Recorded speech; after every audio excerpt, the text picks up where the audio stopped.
Dentro do sumário traçado, senhor presidente, passo agora à premissa do crime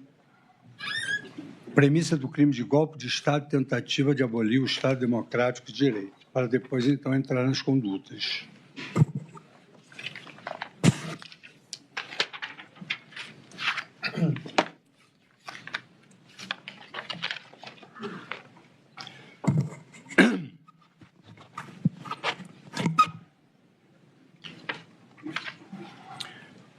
Senhor presidente, egrégia turma, a denúncia, ora submetida a julgamento, ela imputa aos réus a prática de crimes contra as instituições democráticas e essa é a razão pela qual eu passo a análise do crime previsto no artigo 359-L do Código Penal, abolição violenta do Estado Democrático de Direito. O tipo legal vem assim descrito: tentar, com emprego de violência ou grave ameaça, abolir o Estado de Direito, democrático de direito, impedindo ou restringindo o exercício dos poderes constitucionais. Eu inicio a análise pelo bem jurídico tutelado pela norma penal em comento, qual seja o Estado democrático de direito. O professor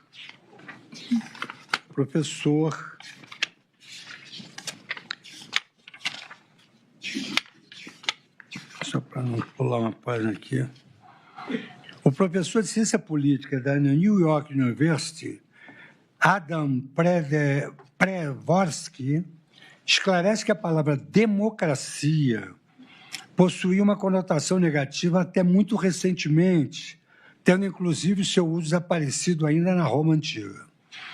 Tanto assim é que os pais fundadores americanos, nos Federalist Papers, utilizavam o termo república para fazer referência à democracia representativa, como James Madison também fazia no paper número 14, e dizia: numa democracia, as pessoas se encontram e exercem o governo pessoalmente. Numa república, elas se reúnem e o administram pelos seus representantes e agentes.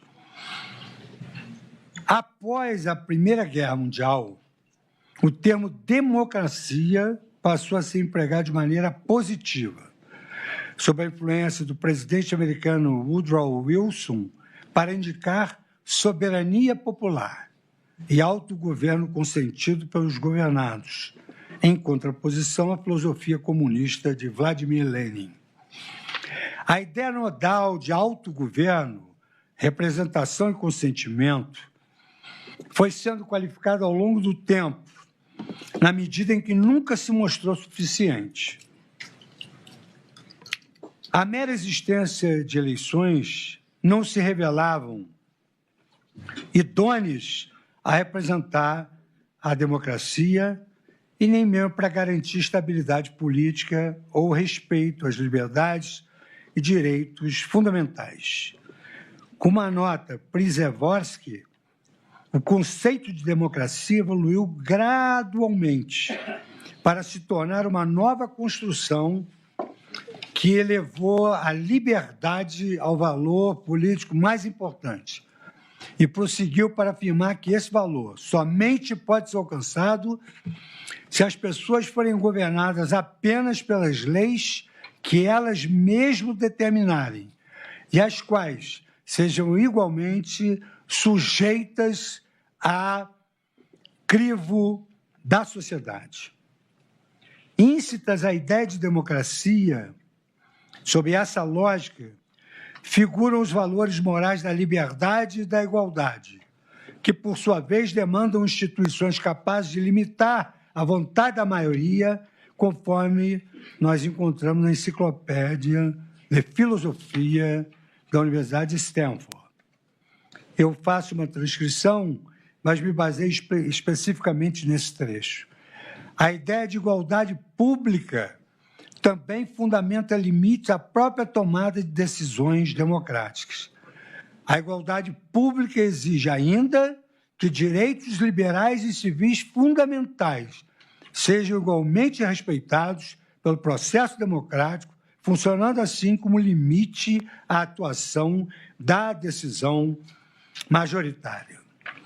Nada obstante, não existe consenso sobre quais instituições devem compor o conceito de democracia para garantir a vontade popular respeitada, evitando domínio por grupo de interesse, mas, ao mesmo tempo, filtrada, refinada e limitada de modo a combater a tirania da maioria. O professor da Universidade de Yale, Robert Post, por exemplo, identifica na liberdade de expressão um dos componentes essenciais e indispensáveis para a democracia na tradição daquele país. Diz ele, é por essa razão que denominamos a primeira emenda de caráter antimajoritário, a guardiã de nossa democracia. Ainda que o objeto próprio da primeira emenda seja restringir as leis que uma maioria poderia promulgar, sua finalidade é proteger a livre formação da opinião pública, que constitui o sine qua non da democracia. Os primeiros teóricos possuíam uma compreensão bastante inadequada da natureza da democracia. Imaginavam que o princípio fundamental da democracia era um majoritarismo expresso por meio das eleições. Mas o majoritarismo e as eleições são meros mecanismos de tomada de decisão. A democracia não se assenta em técnicas decisórias, mas sim no valor do autogoverno, na noção de que aqueles que estão submetidos à lei devem também se perceber como autores da lei. Essa formulação sugere que as proteções judiciais conferidas pela primeira emenda à liberdade de expressão são necessárias, ainda que não suficientes para assegurar a legitimidade democrática. Se as pessoas são impedidas de participar da formação da opinião pública, de modo a torná-la responsiva ao seu próprio ponto de vista, dificilmente se perceberão como potenciais autoras das decisões governamentais que as afetam. A democracia exige que a atuação estatal esteja vinculada intimamente à opinião pública. Cito a obra do professor Robert Post, Democracia, Expertise e Liberdade Acadêmica. Conferindo idêntico peso ao caráter dialógico e participativo dos regimes democráticos, o cientista político Robert Dahl entende que as democracias concretas, por ele denominadas de poliarquias, seriam compostas por 8 elementos: liberdade de organização, liberdade de expressão, direito ao voto, acesso aos cargos públicos, direito dos líderes de competirem por apoio, eleições livres e justas, instituições que tornem as políticas públicas subordinadas às preferências dos eleitores. Outros autores, ao examinarem os signos distintivos da democracia, conferem ênfase a mecanismos criados no âmbito do próprio Estado, com o desiderato de limitar o seu arbítrio, incluindo o bicameralismo, o veto executivo, o impeachment e o próprio controle judicial. Quanto ao controle judicial, John Arthur Healy, citado em vários artigos nossos, alguns chamam de John Arthur Eli, embora reconhecendo como ideia principal da definição de democracia e igualdade política, sustentava que o maquinário do governo democrático só funciona devidamente quando mantidos abertos os canais de participação política e comunicação, o que seria garantido pela intervenção do judiciário quando necessário. Da mesma maneira, mais geral, os professores da Harvard Law School, Carl Sustein e Mark Tushnet, e seus coautores explicam como os freios e contrapesos foram vislumbrados na tradição constitucional americana a partir das ideias de Madison e adotadas pelo Brasil. O sistema de freios e contrapeso no âmbito da estrutura federal foi concebido para prevenir tanto o domínio por grupos de interesse, quanto a representação orientada por interesses egoísticos. Caso um segmento dos governantes viesse a ser influenciado por interesses divergentes daqueles do povo, outros agentes estatais teriam simultaneamente o incentivo e os meios necessários para resistir. E aqui eu cito a obra do professor Kassusten, que é muito lembrado quando discutimos a questão da capacidade institucional, na obra constitucional, na obra sobre lei e constitucionalismo. Essa ideia também é encontrada na obra de Aníbal Pérez Linan, professor da Universidade de Notre Dame. E aqui um trecho pequeno. Governos democráticos não cometem violações graves ou sistemáticas de direitos humanos contra seus cidadãos. Não censuram vozes críticas na mídia de massa, não proíbem a organização de partidos políticos ou grupos de interesses legítimos, entendendo legítimo no sentido amplo.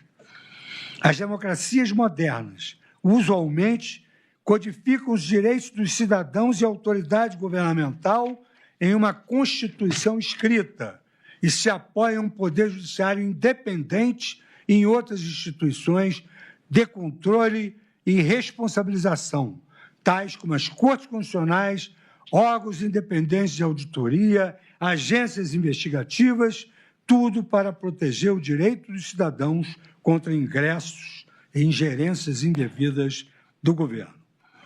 Nota-se, então, uma imbricação entre o conceito de democracia e de Estado de Direito, este compreendido como o rule of law, a ideia de que os governantes devem exercer seus poderes nos limites estabelecidos pelas normas públicas, não de modo arbitrário ou em proveito de interesses pessoais, por sua vez. E, por outro lado, os cidadãos também devem idêntico respeito às normas legais, de maneira que estas sejam aplicadas a todos igualitariamente. Apesar de ser inequívoca essa íntima ligação entre democracia e o Estado de Direito, também em relação ao último, há controvérsias quanto quais normas públicas devem estar presentes em dado ordenamento para que se reconheça a observância do rule of law. E aí eu trago novamente a enciclopédia da Universidade de Stanford. Pode-se dizer, então, que o Estado democrático de direito é um conceito multifacetado, que não pode ser compreendido de maneira binária, como existente ou inexistente. A sua utilidade para a teoria constitucional reside na sua capacidade de albergar diversos vetores institucionais, considerados pela literatura como indicadores de uma boa governança pública, que merecem exame casuístico e sensível, a diversos graus de maturação. Esses indicadores nem sempre são de fácil constatação, e a sua dimensão é deveras controvertida. Ademais, consoante aponta Stefan Voigt, um Estado de direito completo nunca se realizou e provavelmente jamais se realizará na medida em que depende não apenas da qualidade formal das instituições em dado lugar e tempo, mas também da qualidade dos organismos incumbidos de sua implementação fática. A complexidade inerente à matéria decorre do fato de que o Estado de Direito é composto por várias dimensões, muitas das quais são também multifacetadas. O autor propõe, Stefan Voigt, uma análise restritiva do Estado de Direito, abrangendo o exame de apenas 7 categorias: separação de poderes, controle judicial, independência judicial, responsividade judicial, independência persecutória, devido processo legal e direitos humanos básicos.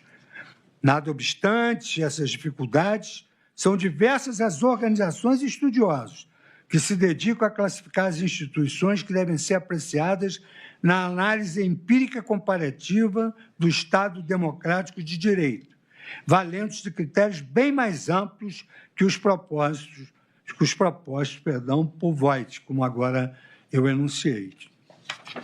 E essa parte da doutrina constitucional, ela estabelece índices para medir a qualidade do Estado de Direito em diferentes países. E, ao verificar esses índices, ela estabelece 8 eixos gerais. Primeiro, limite aos poderes governamentais. Afere-se a efetiva limitação dos poderes do governo pelo Legislativo, pelo Judiciário, por auditorias independentes e por freios não governamentais. A aplicação de sanções aos agentes por má conduta, bem como a sujeição do processo de transição do poder ao ordenamento jurídico. 2. Consideram ainda como integrante um índice da democracia a ausência de corrupção. Verifica-se se os agentes públicos do Poder Executivo, do Poder Legislativo, do Poder Judiciário, das forças policiais e militares se abstêm de utilizar a função pública para fins de proveito privado ou indevido. Ainda dentro dos 8 eixos, terceiro, justiça criminal. Examina-se a efetividade do sistema de investigação e de julgamento penal, a tempestividade das decisões, a capacidade do sistema criminal de reduzir a reincidência, bem como, enfatiza os aspectos a seguir, sua imparcialidade, independência frente a influências indevidas, ausência de corrupção, além do devido respeito ao processo legal e aos direitos dos acusados. 4. Ainda no índice da classificação da democracia, direitos fundamentais, avalia-se a garantia da igualdade e da não discriminação, a proteção do direito à vida e à segurança pessoal, o respeito ao devido processo legal, a efetividade da liberdade de opinião e de expressão, da liberdade de crença e de religião, da proteção contra interferências arbitrárias na esfera da vida privada, da liberdade de reunião e associação, bem como a efetividade dos direitos fundamentais dos trabalhadores. 5. Aplicação regulatória. Afere-se a efetividade da aplicação das normas regulatórias, a imparcialidade em sua execução, a condução séria dos processos administrativos. 6. Governo aberto.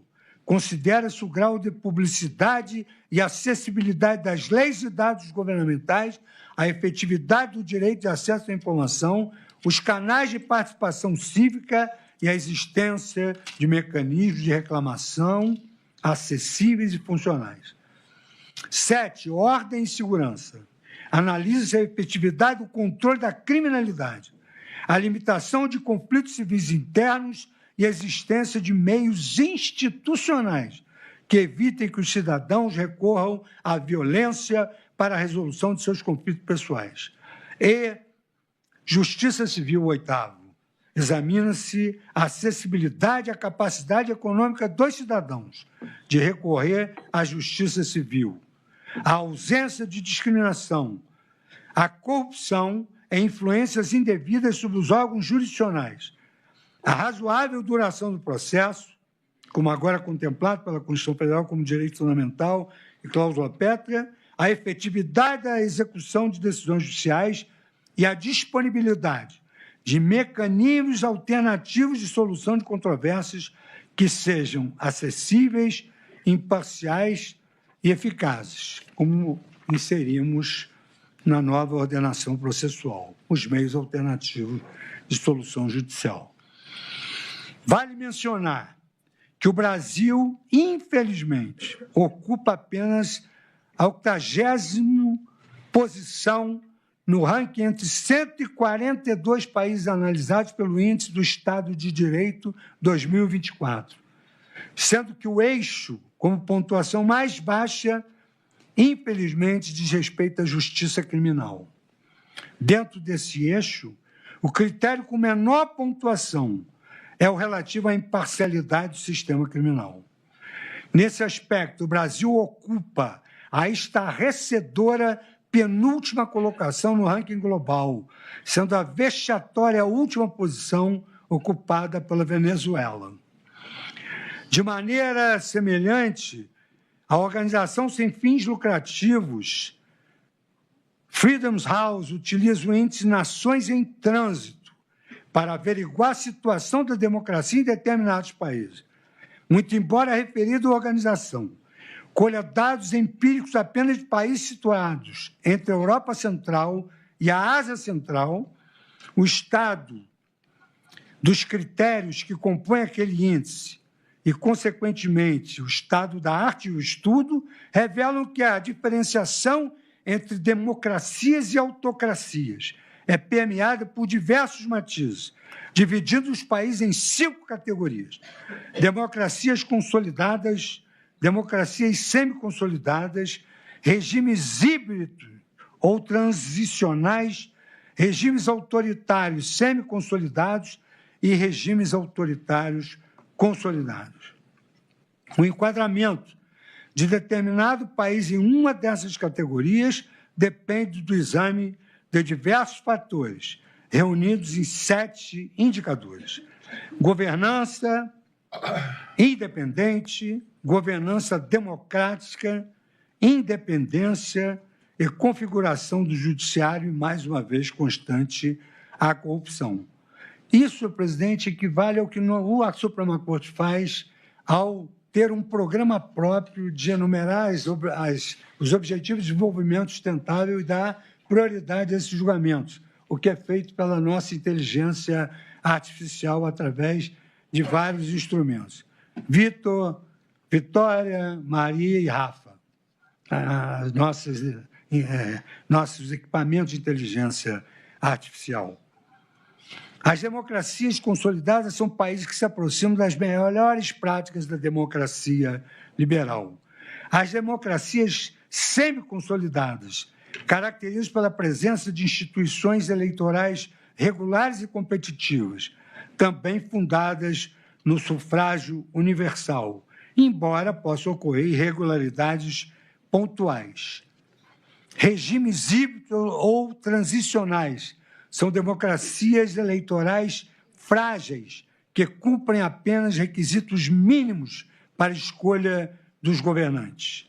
Regimes autoritários semi-consolidados são regimes que procuram manter uma fachada democrática, mas não cumprem sequer os padrões mínimos de uma democracia eleitoral. Eleições são marcadas por manipulações sistemáticas, uso abusivo de recursos públicos e irregularidades que garantem a vitória dos incumbentes.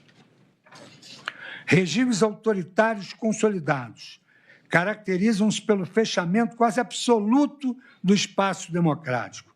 O poder concentra-se em ditadores ou elites dominantes, mantidos por longos períodos mediante eleições simuladas, eleições pautadas e eleições, muitas vezes, simuladas, sem competição real. A liberdade de expressão é praticamente inexistente. A mídia é estatal ou controlada por aliados do regime, e a censura é onipresente. Regimes autoritários consolidados. O judiciário encontra-se subordinado ao poder político e serve de instrumento, nesses regimes autoritários, de perseguição de opositores. A violação a direitos civis, políticos e humanos são disseminadas, e a corrupção é endêmica e utilizada como mecanismo de manutenção do regime e de neutralização de adversários. Note-se que, nos julgamentos de grande complexidade, entendeu-se que a corrupção não é só de dinheiro, é satisfazer interesses de qualquer natureza. Nós que, mesmo sendo um índice destinado à apreciação qualitativa e quantitativa da democracia, os componentes do Nações em Trânsito são intrinsecamente relacionados ao Estado de Direito.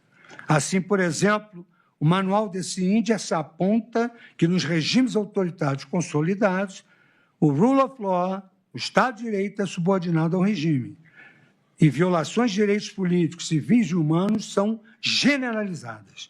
Os tribunais são usados para assediar membros da oposição.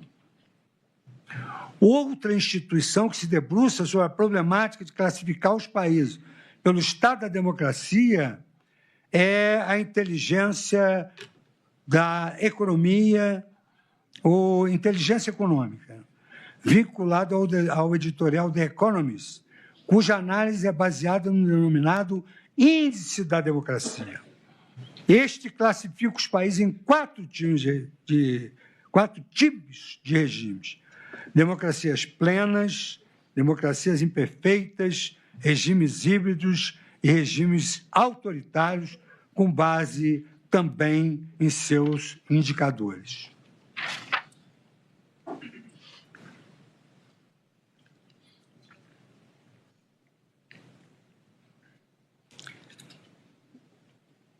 Esse índice de democracia, e eu falo isso porque duas informações saíram contraditórias. O The Economist coloca o Brasil lá embaixo, no índice de democracia, e surgiu outro dia um artigo freelance em que se aponta a democracia brasileira como uma coisa de outro mundo, melhor do que todas essas que aqui se classificou. Como se nota, é um índice mais restrito do que Nações em Trânsito. Porém, a sua análise contempla uma gama maior de países. São 165 no total, dentre os quais o Brasil figura na 57ª posição em 2024. É considerado uma democracia imperfeita. Muito embora o país ainda não tenha sido relegado ao status de regime híbrido, houve queda acentuada na sua classificação nos últimos anos, tendo o relatório Índice da Democracia 2024 apontado com destaque alguns motivos desse declínio. E aqui eu destaco que o Índice Brasil sofreu essa queda a que eu me referi, levando a perder posições no ranking global, ocupando essa posição aqui me também destaquei. Gerir o impacto das plataformas de mídia social sobre a democracia brasileira tem se mostrado problemático em 2024. Segundo esse índice, a nossa Corte teria extrapolado esse limite. Desde 2019, a Corte conduz investigações constantes do relatório, estou reportando meu relatório, conduz investigações controversas sobre a prorrogação de suposta averiguação e propagação de suposta desinformação dirigida contra as instituições eleitorais e democráticas no Brasil. Nesse contexto, não surpreende que, quando questionados se acreditam que a liberdade de expressão é garantida no país, quase 64% dos brasileiros respondem que é pouco garantida ou nada garantida, de acordo com dados do Latino Barômetro de 2023, índice substancialmente superior à média regional de 45%, ou seja, nós em 64%, a média regional em 45%. Ademais, 62% dos brasileiros afirmam não expressar suas opiniões sobre problemas enfrentados pelo país, segundo essa mesma pesquisa, percentual superado apenas por El Salvador, e bem acima da média regional de 44%. A nota brasileira também foi negativa, impactada por novas revelações sobre uma suposta tentativa de golpe em 2022 contra o então presidente eleito Luiz Inácio Lula da Silva, do Partido dos Trabalhadores, e contra ministros do Supremo Tribunal Federal. A acusação sugere que planejavam assassinar o presidente e magistrados da Suprema Corte. O golpe teria sido articulado por ex-presidente da extrema-direita, bem como por membros de alto escalão das Forças Armadas. Todos negam envolvimento. O caso evidencia que, mesmo passados cerca de 40 anos do fim da ditadura militar, parte dos militares ainda mantém baixa consideração pelo governo civil. E aí eu transcrevo mais alguns textos. A divisão das autocracias entre regimes híbridos e regimes autoritários puros é também utilizada pela professora da Universidade de Essex, no Reino Unido, Natasha Lindstrom, onde destaca que há diversos autores que se dedicam ao estudo dos regimes autoritários, que realizam eleições com pequeno grau de incerteza. E esses regimes são denominados regimes híbridos, autoritários eleitorais ou regimes autoritários competitivos. Embora os regimes híbridos promovam eleições em que a oposição pode desafiar de forma significativa os governantes em exercício, o campo de jogo eleitoral não é equitativo como ocorre nas democracias. E aí eu discorro sobre todos esses regimes híbridos. Todas essas nuances,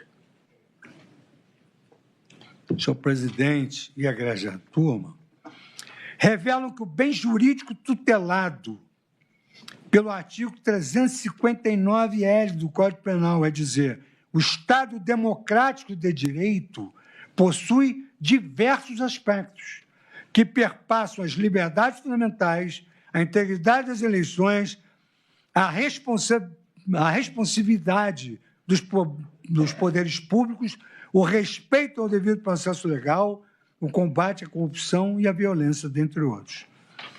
Cada um desses elementos está sujeito a gradações quanto à sua efetividade completa, variando de acordo com a sua concretização formal e material. Disso decorrem duas conclusões parciais. A primeira diz respeito ao elemento subjetivo do tipo, o dolo necessário para a configuração do artigo 359-L do Código Penal, que exige que o agente dirija voluntariamente a sua conduta à supressão material de todos os elementos do Estado democrático de direito, esses que foram anunciados, abrangendo a liberdade de expressão, abrangendo o voto, abrangendo a alternância no poder, a separação de poderes, a soberania da Constituição, a independência do Judiciário, o acesso à justiça, o devido processo legal e as prerrogativas parlamentares. É essencial, portanto, que o sujeito ativo do crime tenha o desejo de atingir todos esses fatores basilares do regime democrático, bem como que a sua conduta seja capaz de criar um perigo real, não meramente hipotético, à subsistência de cada uma dessas instituições básicas.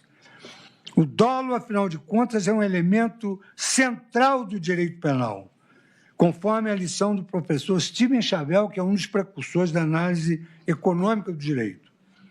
Diz o professor Chavel, uma característica central do direito penal é a ênfase que atribui ao dolo uma importância singular. Para analisá-lo, é conveniente iniciar por meio de algumas definições. Diremos, então, que um agente tem dolo quanto a um resultado se deseja tal resultado e atua de modo que acredita aumentar a probabilidade da sua ocorrência. Na nossa doutrina pátria, Aníbal Bruno destaca que a ação humana somente atrai a reprimenda penal quando o agente prevê as consequências do seu comportamento em sua totalidade, dirigindo ao fato e ao atingimento da finalidade criminalmente proibida. Se não há uma relação causal entre a conduta e o risco ao bem jurídico tutelado, nem a plena representação dessa relação pelo sujeito deve-se concluir pela atipicidade da conduta. E aqui eu transcrevo as passagens do professor Aníbal Bruno no tomo 2, ainda da editora Forense de 84. Desse modo, domina o fato pelo conhecimento das causas e se transforma em uma ação dirigida a um fim. Definição de dolo. A representação no dolo deve compreender o fato total. O agente deve ter conhecimento da ação integrada nos seus dois momentos, comportamento e resultado que dele provém. Mas por isso mesmo que o ato do agente tem de ser causal em referência ao resultado. No sujeito deve representar-se essa relação de causalidade. A segunda conclusão parcial diz respeito à intensidade da conduta praticada relativamente aos elementos caracterizadores do Estado democrático de direito. É que o tipo do artigo 359-L do Código Penal emprega o verbo abolir, que denota uma ação capaz de suprimir ou eliminar. Por isso mesmo, não é suficiente para a abolição do Estado democrático de direito o atingimento de apenas um ou algum dos seus componentes, nem a prática de condutas que meramente os enfraqueçam, mitiguem ou relativizem, sem, contudo, eliminá-los. Malgrado a referida disposição legal criminalize também a conduta de restringir o exercício dos poderes constitucionais, a restrição deve ser de tal sorte que conduza inequivocamente à abolição do próprio Estado Democrático de Direito. A norma penal pune, na realidade, a conduta deliberadamente dirigida a conduzir a nação ao estágio de um regime autoritário híbrido ou puro, com efetiva capacidade de atingir esse objetivo em todos os seus aspectos necessários. Deve ser rejeitada, sim, a interpretação ampliativa desse novel tipo penal para abranger condutas que configurem mera irresignação com o resultado eleitoral, sem capacidade ou dolo de arruinar as multifacetadas instituições que garantem o autogoverno democrático no país.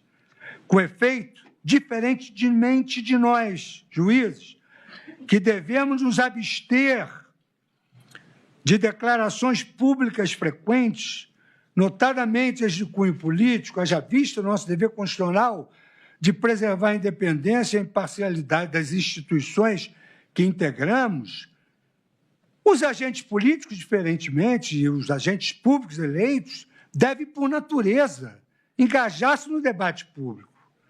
Esse debate essencial para a democracia ocorre muitas vezes por discursos inflamados e irrefletidos, porquanto o mandatário político é instado a manifestar-se com enorme frequência sobre temas de variada sorte. O risco de declarações infelizes, declarações ofensivas é permanente, mas essas declarações devem ser depuradas também pelo filtro democrático, à luz do escrutínio dos eleitores. Caso declarações dessa natureza pudessem ser consideradas atentados às instituições democráticas, haveria inequívoco efeito inibidor sobre o debate público, inibindo a assertividade, inibindo o engajamento que a sociedade espera de seus mandatários, de modo a compreender, em última análise, o próprio funcionamento da democracia. Em síntese, por mais determinados comportamentos possam ser nefastos para a maturidade política do país, atrasando a solidificação de suas estruturas jurídicas e sociais rumo ao estado de uma democracia consolidada ou plena, refugirão a incidência da norma criminalizadora, quando incapaz de causar, como sua consequência direta, a completa abolição dos múltiplos elementos intrínsecos ao Estado democrático de direito.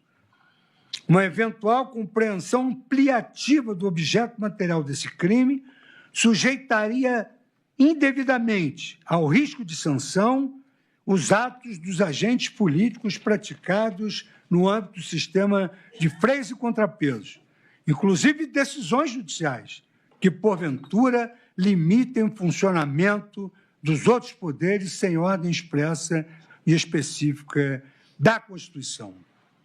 Consoante comentam os doutrinadores do tempo, algumas pessoas consideram quaisquer restrições à regra majoritária como um controle judicial como antidemocráticas. Obviamente, o legislador não teve a intenção de amesquinhar o uso do direito penal, compreendido sempre como última ratio, quanto mais para criminalizar o funcionamento corriqueiro dos órgãos políticos, ou desabafo irrefletido de candidatos derrotados a cargos públicos, o denominado vulgarmente foro choro de perdedor. A mens legislatórias resta evidenciada pela cláusula restritiva prevista no artigo 359-T do Código Penal, este inserido nas disposições comuns a todos os delitos previstos no título 12º dos crimes contra o Estado Democrático. O referido artigo 359-T do Código Penal estabelece que não constitui crime previsto neste título a manifestação crítica aos poderes constitucionais, afastando qualquer pretensão de punir como atentados ao Estado Democrático ou tentativas de golpe de Estado, bravatas, como foi dito aqui no interrogatório, bravatas proferidas por agentes políticos contra membros de outros poderes, ainda que extremamente reprováveis. Nessa mesma linha, deve ser também considerado o veto ao artigo 359-O, que seria incluído no Código Penal pela Lei 14.197 de 2021, para criminalizar a conduta de promover ou financiar pessoalmente por interposta pessoa, mediante uso de expedientes não fornecidos diretamente pelo provedor de aplicação da mensagem privada, campanha ou iniciativa para disseminar fatos que sabem verídicos que sejam capazes de comprometer a rigidez do processo eleitoral. Efetivamente, esse dispositivo foi vetado. E as razões do veto elucidam não ser possível, por meio de crimes contra o Estado Democrático de direito, punir o discurso político, mesmo que ácido, repugnante ou falso. Afinal, anotou-se que a alteração legislativa proposta seria contrária ao interesse público, por não deixar claro se haveria um tribunal da verdade para definir o que viria a ser entendido por inverídico a ponto de constituir um crime punível, o que acaba por provocar enorme insegurança e atentado à democracia. Dessa maneira, não se pode admitir que possam configurar tentativa de abolição do Estado Democrático de Direito, discursos ou entrevistas, ainda que contenham rudes acusações aos membros de outros poderes. Muito menos podem ser criminalizados por aplicação dos artigos 359-L e 359-M do Código Penal, petições ao Judiciário, contendo questionamento ao sistema eleitoral, sob pena de burla ao veto presidencial por via transversa. Petição judiciária é direito de acesso de todos. A excludente da ilicitude esculpida no aludido artigo 359-T abrange ainda a reivindicação de direitos e garantias constitucionais por meio de passeatas.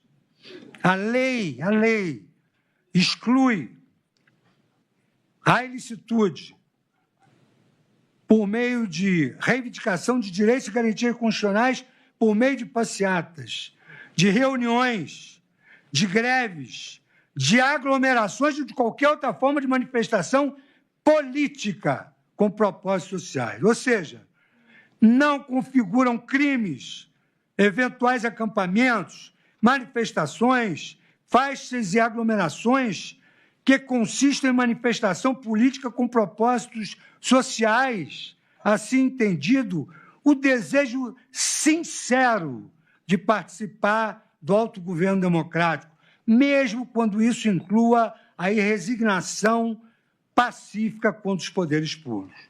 É relevante mencionar que tanto o artigo 359-L quanto o artigo 359-M do Código Penal prevêem como elementos essenciais do tipo o emprego de violência ou grave ameaça. Voltamos novamente àquela hipótese que a mão não cabe na luva. Tem de haver tipicidade, o nexo exato entre o fato e o tipo previsto. Isso significa que a própria conduta objeto da sanção criminal deve ser em si violenta ou gravemente ameaçadora, não sendo abrangida por essas disposições legais a mera preparação ou instigação genérica a uma suposta ou grave ameaça futura.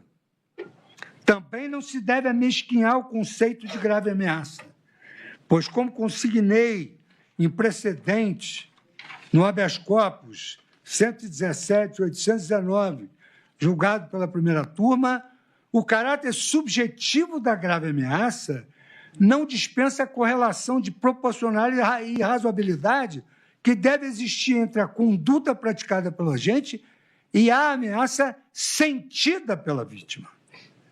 A propósito do artigo 359 do Código Penal, esse tipo criminaliza a violência ou grave ameaça empregada como um meio para tentar depor o governo legitimamente constituído.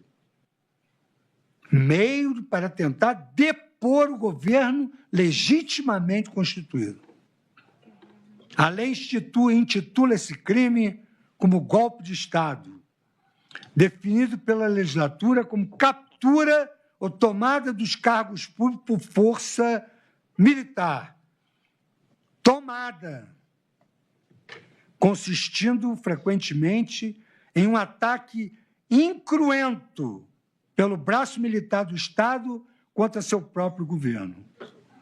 Essa é a definição da doutrina, essa é a definição de Paul Brücker, que classifica 3 tipos de golpe de Estado.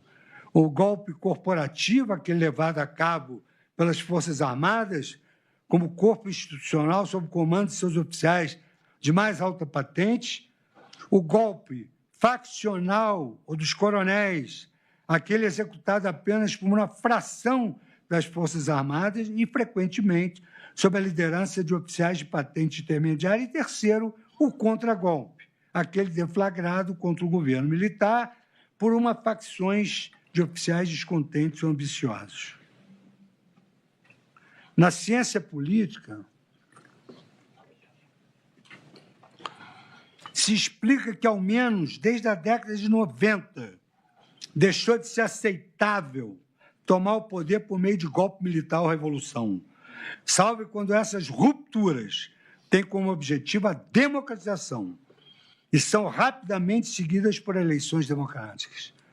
Por isso, tornou-se mais frequente a figura do autogolpe, que emerge por meio da apropriação pessoal do poder por um presidente eleito.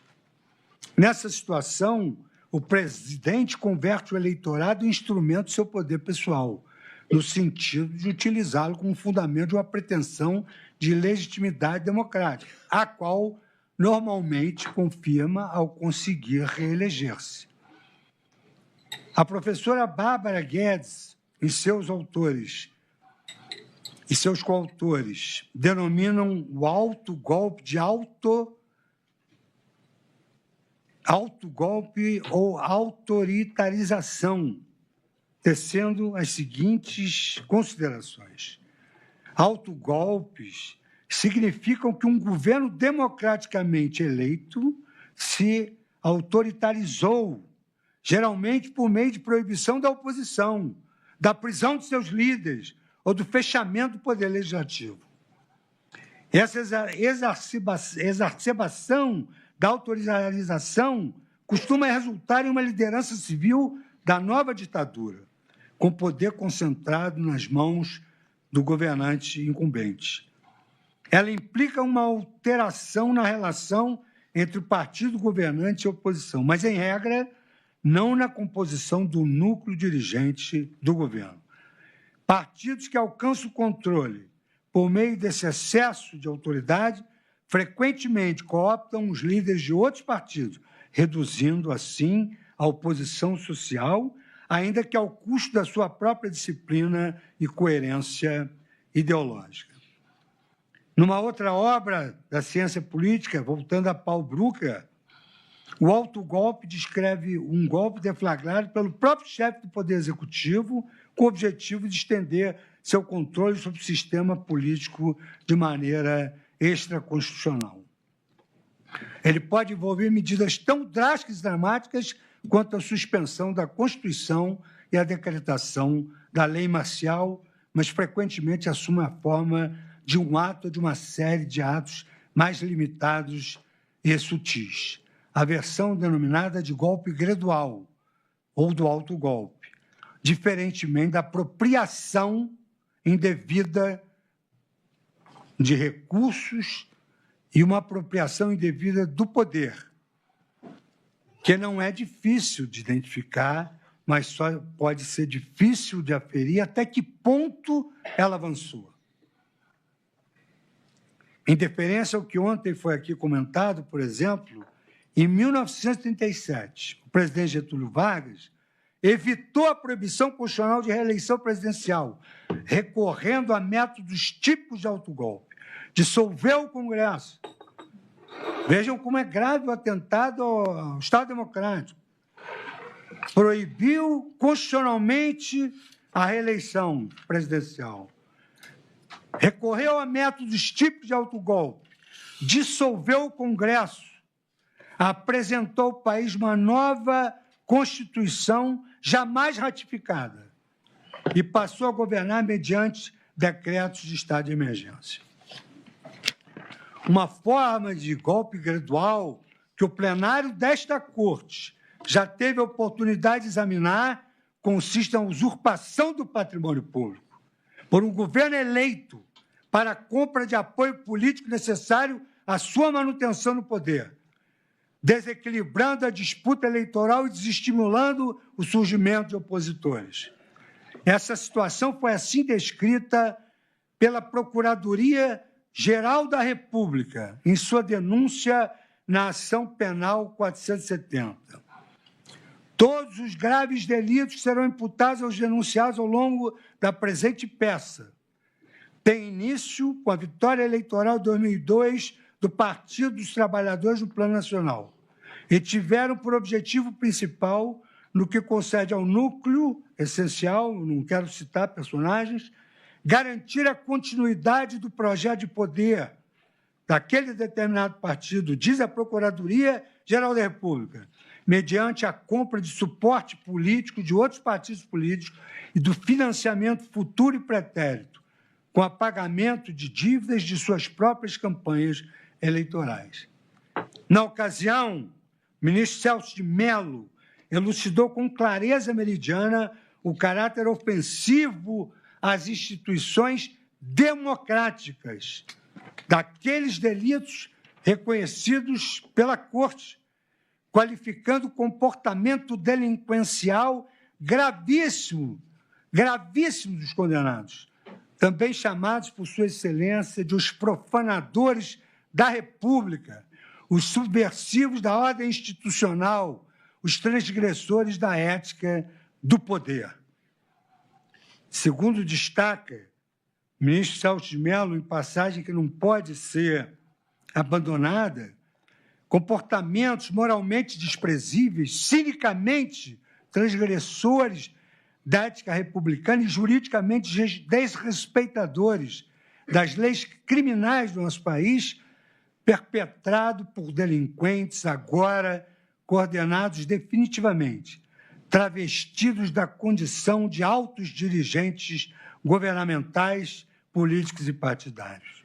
E continuavam o ministro Celso de Mello, buscavam por meios escusos e ilícitos, e mediante condutas criminosamente articuladas, corromper o exercício do poder, ultrajar a dignidade das instituições republicanas, apropriar-se da coisa pública, dominar o parlamento, controlar a qualquer custo o exercício do poder estatal. Isso sim, uma abolição do Estado democrático. Como se nota, a apropriação ilegítima do aparato público por um governante eleito, consistente no alto golpe, não envolve a conduta de depor o governo legitimamente constituído, prevista no artigo 359-M do Código Penal. A palavra depor, repiso, significa destituir ou exonerar alguém de um cargo do poder.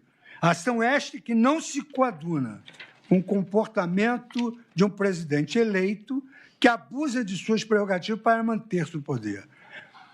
Não há espaço semântico no referido tipo legal para abranger a ação de um presidente da República em exercício, que confia de limitar direitos fundamentais e o fundamento e o funcionamento dos demais poderes para perpetuar-se indevidamente no cargo, empregue mecanismos previstos na Constituição fora de suas estritas hipóteses autorizativas, ainda que envolvendo a ação das Forças Armadas e da Segurança Pública. Aí a proibição, já afirmei anteriormente e reafirmo, a proibição da analogia in malam partem, no âmbito penal, num crime, numa pena, sine lege stricta, é garantia prevista no artigo 5º da Constituição Federal, segundo o qual não há crime sem lei anterior que defina, não há pena sem prévia cominação legal. Consecutariamente, o texto legal é uma barreira intransponível à interpretação no âmbito do direito penal, sendo vedado ao julgador distorcer os limites semânticos estabelecidos pelo legislador para punir qualquer réu. Nas palavras do saudoso Carrara, Francesco Carrara, não se pode conceber delito onde não existe a lei promulgada. Ao delito faltaria o objeto. Outro penalista italiano já citado, que reconhece a importância do respeito à tipicidade penal estrita, é Cesare Beccaria, que afirmou: o juiz deve fazer um silogismo perfeito. A maior deve ser a lei geral, a menor a ação conforme ou não a lei, a consequência, a liberdade ou a pena. Se o juiz for constrangido a fazer um raciocínio a mais, ou se o fizer por conta própria, tudo se torna incerto e obscuro. Essa noção basilar é universalmente consagrada na doutrina, como, por exemplo, explicita o jurista espanhol Santiago Mir Puig. Um aspecto particular do princípio da legalidade que merece especial atenção é a proibição à analogia contra o réu. Em contraste, considera-se sempre lícita a aplicação da lei penal que não extrapole os limites da sua interpretação. A diferença entre interpretação sempre permitida, desde que razoável, e analogia proibida quando prejudicial ao réu é a seguinte: enquanto a interpretação consiste na busca de um sentido do texto legal que se encontre dentro do seu sentido literal possível, a analogia supõe a aplicação da lei penal a um caso não compreendido em nenhum dos sentidos possíveis de sua letra, mas análogo a outros, sim, contemplados no texto legal. Mas isso é interditado ao direito penal pela máxima nullum crime, nulla pena sine lege. O plenário do Supremo Tribunal Federal já definiu: diante da lacuna legislativa, não se pode admitir a aplicação de norma mais gravosa a partir de interpretação prejudicial ao réu, já que vedada a analogia em Malam Partem. Isso se deu no ARE 1327963. Em igual sentido, eu colaciono o habeas corpus 97261, também de um ilustre ministro dessa casa, Joaquim Barbosa, que exerceu uma presidência extraordinária.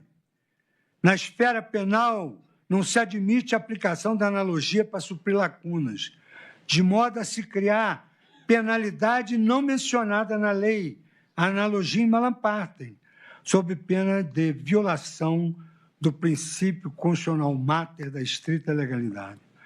Sem dúvidas, o autogolpe tentado pode configurar o delito previsto no artigo 359-L do Código Penal, quando qualificado pela violência ou grave ameaça, como exige o tipo, e consistente em conduta capaz de eliminar todas as instituições basilares do Estado Democrático de Direito. Fecha tudo. Dentre elas também, quando suprime por completo a liberdade de expressão, o devido processo legal, a separação de poderes, a alternância no poder por meio de eleições livres e justas.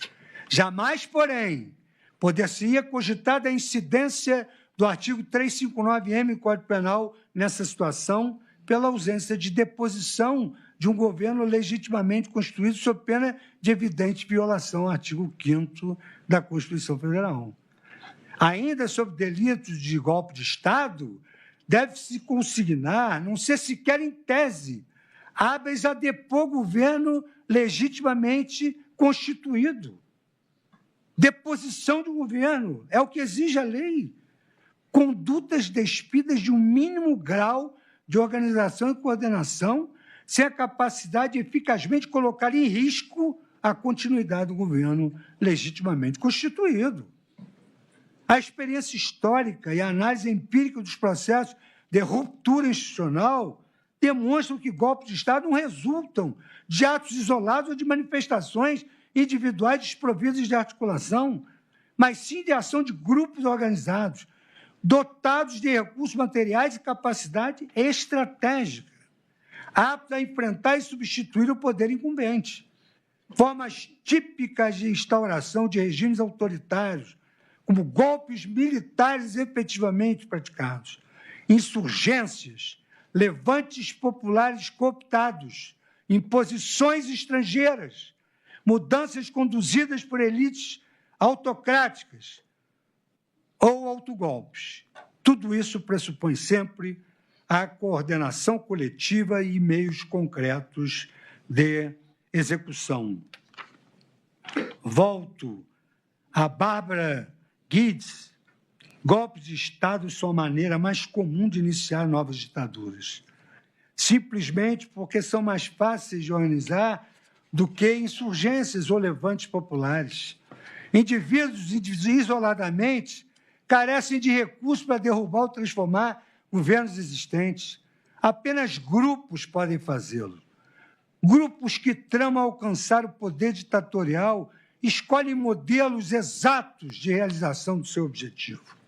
E transcrevo aqui longamente essa explanação da professora Bárbara Guedes e termino afirmando a sua digressão em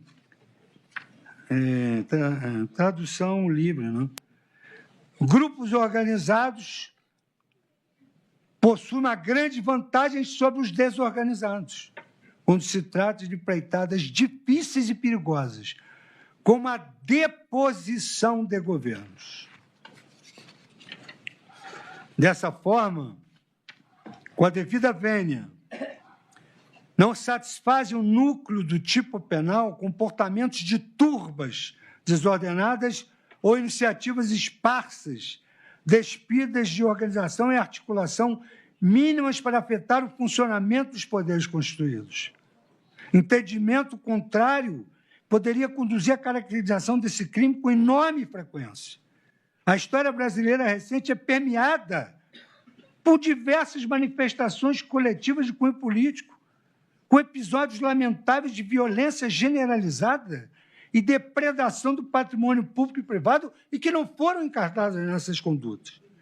Nas chamadas jornadas de junho de 2013, o país assistiu estarrecido a cenas de violência em diversos atos em São Paulo, no Rio de Janeiro, em Brasília, envolvendo confrontos, barricadas e depredação de agências bancárias, lojas, veículos e prédios públicos. No dia 10 de junho de 2013, ocorreu a fatídica Batalha da Consolação em São Paulo, com destruição de ônibus e vitrines, além de hostilidades aos agentes de segurança pública. Em 17 de junho de 2013, manifestantes atacaram a Assembleia Legislativa do Rio de Janeiro, lançando coquetéis de molotov, quebrando vidraças, incendiando um carro de veículos da imprensa, pichando estruturas e utilizando barricadas. Na mesma data, houve depredação generalizada da esplanada dos ministérios em Brasília. Criminosos lançaram rojões e incendiários, danificaram a Catedral de Brasília, bem como depredaram o Palácio do Itamaraty e o prédio do Congresso Nacional. Em agosto de 2013, centenas de vândalos invadiram o prédio. Agosto de 2013, centenas de vândalos invadiram o prédio da Câmara Municipal do Rio de Janeiro e entraram em confronto físico com a polícia. No ano seguinte, protestos de natureza política no contexto da Copa do Mundo de Futebol de 2014 também geraram um caos de destruição. No Rio de Janeiro, em 6 de fevereiro de 2014, o cinegrafista Santiago Andrade foi covardemente assassinado ao ser atingido por um rojão durante protestos violentos no centro da cidade. Há diversas imagens registradas pela imprensa de pessoas portando bandeiras de partidos políticos durante as práticas criminosas naquela oportunidade. Infelizmente, em maio daquele ano, milhares de pessoas voltaram a praticar episódios de violência na Rua da Consolação, com incêndios, arremessos de pedras, agressões a policiais, depredações de ônibus, lojas, além de bloqueio de rodovias, da rodovia Anhanguera, da Ponte do Socorro e da Avenida Radial Leste, em diferentes pontos da cidade. Na mesma época, na capital federal, policiais foram agredidos com madeiras e pedras durante a marcha do Eixo Monumental, conforme fato noticiado publicamente. Em 15 de junho de 2014, dia do primeiro jogo do campeonato, delinquentes explodiram bombas caseiras, bloquearam vias públicas, vandalizaram agências bancárias e entraram em confronto com a polícia nas imediações do Maracanã, no estado do Rio de Janeiro. Fatos semelhantes aconteceram no segundo semestre de 2016. Diversos protestos ocorridos em novembro e dezembro daquele ano em Brasília culminaram em incêndios, devastação de bens públicos privados, pichação de patrimônios tombados e violência praticada contra policiais por criminosos mascarados, portando faixas com os dizeres "fora o presidente", então em exercício na época, Michel Temer. A esplanada dos ministérios foi completamente depredada. É fato notório que em todos esses eventos houve envolvimento de pessoas doutrinadas pela estratégia denominada Black Bloc, destinada a incitar a população à desobediência civil por meio de atos violentos, em especial a depredação de agências bancárias, concessionárias de veículos e prédios públicos. O intento subversivo organizado é retratado, inclusive, em um manual de ação direta Black Bloc, com instruções detalhadas para a adoção de táticas de guerrilha e de convencimento social, por meio de simbologias contra o capitalismo e as instituições públicas. Agora vem a perplexidade. Nada obstante, em nenhum desses casos, oriundo dessas manifestações políticas violentas, até pela data, se cogitou de imputar aos seus responsáveis os crimes previstos na então vigente Lei de Segurança Nacional, que repetia a disposição tentar mudar com emprego de violência ou grave ameaça a ordem e o regime vigente ou o Estado de Direito. Tentar impedir com emprego de violência ou grave ameaça o livre exercício de qualquer dos poderes da União dos Estados. Devastar, saquear, incendiar, depredar, provocar explosão, praticar atentado pessoal ou atos de terrorismo por inconformismo político. E outros delitos que todos se enquadravam nessas condutas. Nas investigações ocorridas no âmbito de São Paulo, as condutas dos Black Blocs foram apuradas à luz do artigo de associação criminosa e milícia privada do Código Penal.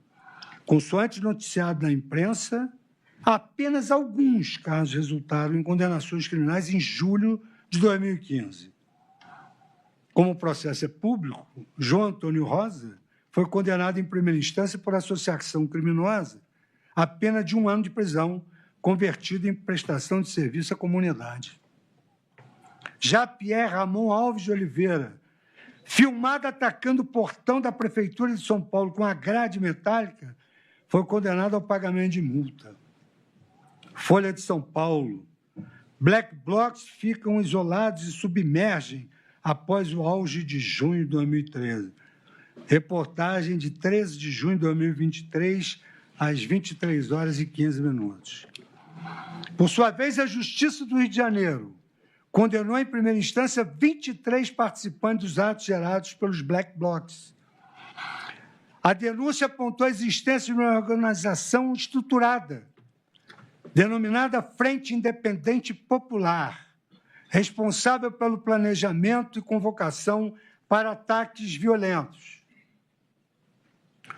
Os réus foram considerados em curso no artigo 288 do Código Penal, associação criminosa, e no artigo 244B do Estatuto da Criança e do Adolescente. Corrupção de menores. Todavia, além desta classificação típica irrisória, em sede de recurso, as condenações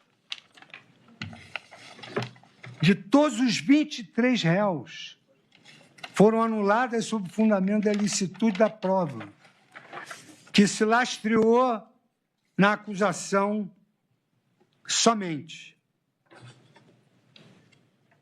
Pior ainda, com relação à morte do cinegrafista Santiago Andrade, apenas Caio Silva de Souza foi condenado em um processo distinto, por lesão corporal seguida de morte, a uma pena de 4 anos de prisão, em regime aberto.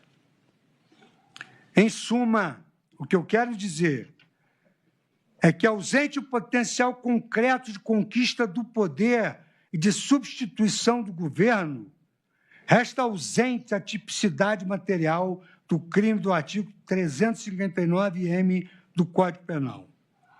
A interpretação adequada do dispositivo exige que se preserve o princípio da lesividade, de modo a restringir a incidência da norma penal a comportamentos que apresentem perigo real à estabilidade dos poderes constituídos. De outro modo, correr-se-ia o risco de se ampliar indevidamente o âmbito de incidência do tipo, criminalizando repises e condutas que, em si mesmas, não possuem a mínima aptidão para produzir uma ruptura institucional. É da acusação, naturalmente, um ônus de demonstrar detalhadamente a coordenação, a organização e a capacidade de articulação dos indivíduos responsáveis por condutas violentas dolosamente dirigidas à deposição do governo, não havendo clareza sobre a presença do dolo. Já nos ensinava Carrara que, em qualquer caso de dúvida, deve supor-se no agente a intenção mais branda e menos malévola. Já afirmei anteriormente, com a devida referência à literatura especializada, que golpes de Estado são a maneira mais comum de iniciar novas ditaduras. Tem-se assim que o golpe de Estado é um meio para a consecução de um regime autocrático, no qual o Estado democrático de direito estará de uma vez por todas abolido. O tipo é abolição. Destarte, o resultado colimado por aquele que tenta depor por meio de violência ou grave ameaça o governo legitimamente construído é o de abolir o Estado democrático de direito, impedindo ou restringindo o exercício dos poderes constitucionais. Claro que isso não significa dizer que não houve nada. Eu estou analisando à luz da figura típica. Ou seja, a conduta descrita no artigo 359-M, golpe de Estado, é um meio para atingimento da finalidade tipificada no 35L, abolição do Estado democrático de direito. Repise-se, o golpe é um meio para a abolição do Estado democrático de direito. Recorde-se o crime do 359L do Código Penal pode configurar-se pela prática de condutas que não são tipificadas pelo artigo 359-M do mesmo diploma legal.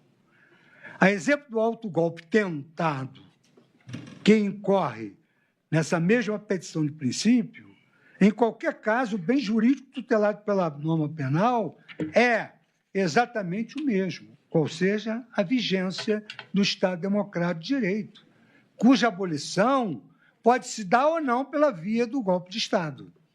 Todavia, quando a abolição do Estado democrático de direito é perseguida por meio da deposição violenta de governo legitimamente constituído, deve-se responsabilizar o agente apenas pela sanção prevista no 359-M, golpe de Estado, porque é o meio para atingir a abolição, que inclusive é o delito, com pena mais grave, afastando a incidência do artigo 359-L do Código Penal.